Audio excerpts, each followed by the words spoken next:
Assalamualaikum warahmatullahi wabarakatuh.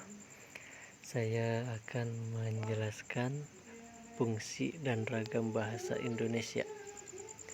Yaitu yang pertama, fungsi bahasa terdiri dari 4 fungsi, yaitu alat komunikasi, alat berintegrasi dan beradaptasi sosial, alat kontrol sosial, dan alat berkomunikasi atau alat untuk berpikir. Dan di sini ada ragam bahasa. Ragam bahasa terdiri dari beberapa bagian, yaitu ragam lisan dan ragam tulisan berdasarkan situasi pemakaian, ragam formal, ragam resmi, dan ragam non-formal. Baik, sekarang saya akan membahas tentang membaca dan menyimak. Membaca adalah proses yang dilakukan serta digunakan untuk memperoleh pesan yang hendak disampaikan oleh penulis. Dan tujuan membaca adalah memperoleh informasi dan memahami makna bacaan. Dan selanjutnya ada skimming. Skimming terdiri dari beberapa macam, yaitu menyerap informasi penting dan memahami topik bacaan, bagian penting fakta, dan opini. Memperoleh kesan umum dari satuan buku artikel atau tulisan singkat. Menemukan hal tertentu dari suatu bahan bacaan. Dan selanjutnya, pahami isi bacaan. Mengerti ide pokok, mengetahui fakta dan detail penting buat simpulan berupa interpretasi dari ide pokok dan bacaan. Dan yang terakhir, menyimak. Memperhatikan dengan seksama apa yang diucapkan oleh penutur untuk mendapatkan suatu informasi. Baik, sekarang yang ketiga, yaitu ringkasan, ikhtisar, dan resensi. Ringkasan adalah memendekkan suatu bacaan dengan mengambil intisarinya tanpa mengubah struktur wacana. Tujuan ringkasan untuk membantu pembaca mengetahui isi buku, tabel, atau karangan panjang dalam waktu singkat. Langkah membuat ringkasan: membuat naskah asli, mencatat gagasan utama, menyusun kembali gagasan utama dengan struktur yang benar, dan mempertahankan bahasa atau sudut pandang pengarang. Dan yang kedua ada ikhtisar, adalah memendekkan suatu bacaan dengan mengambil intisarinya tanpa terkait pada struktur wacana. Tujuan ikhtisar adalah membantu pembaca mengetahui isi buku, tabel, atau karangan panjang dalam waktu singkat. Langkah membuat ikhtisar: membaca naskah asli, mencatat gagasan utama, menyusun kembali gagasan utama tanpa terkait pada struktur wacana. Namun gagasan asli pengarang harus dipertahankan. Dan ada bentuk ikhtisar: bagan, kerangka, kalimat. Dan yang ketiga ada resensi.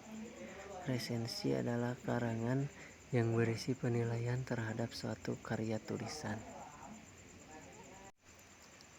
Dan selanjutnya yang keempat, yaitu diksi. Pengertian diksi adalah hasil dari proses memilih kata tertentu untuk dipakai dalam kalimat, alinea, dan wacana. Pemilihan kata dapat dilakukan bila tersedia jumlah kata yang artinya hampir sama atau bermiripan. Untuk memilih kata yang tepat diperlukan analisis dan pertimbangan tertentu. Dan ada kata-kata yang mirip seperti intensif karton dan kooperasi, interferensi, insentif kartu, dan kooperasi inferensi. Dan selanjutnya ada gaya bahasa, yaitu majas, cara penutur menyampaikan maksudnya dapat menimbulkan kesan tertentu bagi mitra tuturnya. Dan yang terakhir ada idiom, ungkapan bahasa yang artinya tidak secara langsung dapat dijabarkan dari unsur-unsurnya. Contoh, gulung tikar, adu domba, muka tembok. Bagaimana jika tikar gulung, domba adu, dan tembok muka? Ungkapan idiomatik, pasangan kata yang selalu muncul bersamaan sebagai frasa.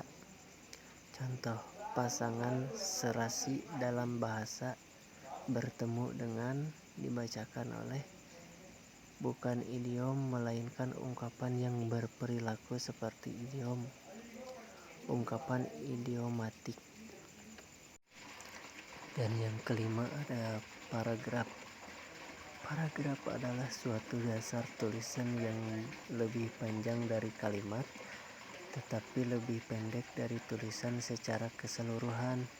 Paragraf adalah sekelompok kalimat yang mengembangkan satu gagasan.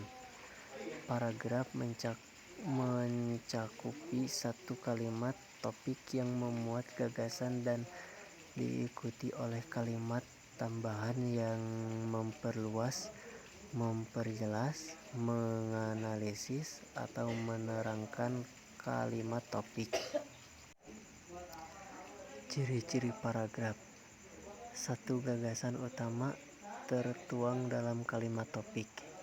Beberapa informasi tertuang dalam kalimat penjelas atau kalimat pengembang. Bentuk visual paragraf ditandai oleh perenggangan baris antar kelompok kalimat atau penjorokan ke dalam baris pertama kelompok kalimat tersebut. Kalimat topik berada di awal, akhir, dan awal-akhir. Dan yang selanjutnya ada ciri paragraf yang baik, yaitu terdiri dari 3 bagian. Yang pertama kesatuan, kedua kepaduan, dan yang ketiga kelengkapan.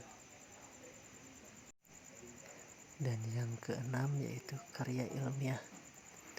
Fungsi karya ilmiah yaitu saran mengembangkan ilmu pengetahuan, teknologi, dan seni. Penjelasan menjelaskan suatu hal yang belum diketahui, tidak jelas, atau tidak pasti. Ramalan membantu mengantisipasi kemungkinan-kemungkinan yang akan terjadi pada masa yang akan datang. Kontrol mengontrol, mengawasi, dan mengoreksi benar tidaknya suatu pernyataan.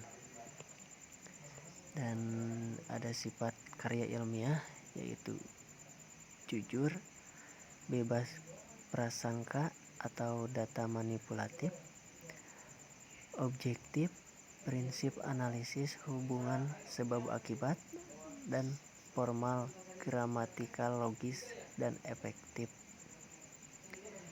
Dan selanjutnya ada karya ilmiah terdiri dari 3 bagian, yaitu isi, bentuk, dan bahasa. Dan terakhir ada aspek penting sebuah karya ilmiah, yaitu tata tulis, bahan, dan perwajahan. Oke, mungkin dari saya segitu penjelasannya. Mohon maaf apabila ada kesalahan dalam penyampaian atau ketidakjelasan. Wassalamualaikum warahmatullahi wabarakatuh.